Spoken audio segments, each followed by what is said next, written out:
മാഞ്ഞൂർ ഗ്രാമപഞ്ചായത്ത് കുറുപ്പന്തറ കവലയിൽ നിർമ്മിച്ച വഴിയിടം ടേക്ക് എ ബ്രേക്ക് പൊതുജനങ്ങൾക്ക് ഇനിയും തുറന്നു നൽകിയിട്ടില്ല.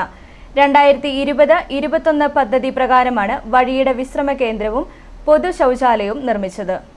മാലിന്യമുക്തം നവകേരളം പദ്ധതിയുടെ ഭാഗമായി മുഖ്യമന്ത്രിയുടെ 12 കർമ്മ പരിപാടിയിൽ ഉൾപ്പെടുത്തി മാഞ്ഞൂർ ഗ്രാമപഞ്ചായത്ത് നിർമ്മിച്ച വഴിയോര വിശ്രമ കേന്ദ്രവും പൊതു ശൗചാലയവും ജനങ്ങൾക്ക് ഉപകാരപ്രദമാകുന്നില്ല. 2020-21 പദ്ധതിയിൽ ഉൾപ്പെടുത്തി കുറുപ്പന്തറ കവലയിൽ വില്ലേജ് ഓഫീസിന് സമീപത്താണ് 14 ലക്ഷം രൂപ മുടക്കി കെട്ടിടം നിർമ്മിച്ചത്.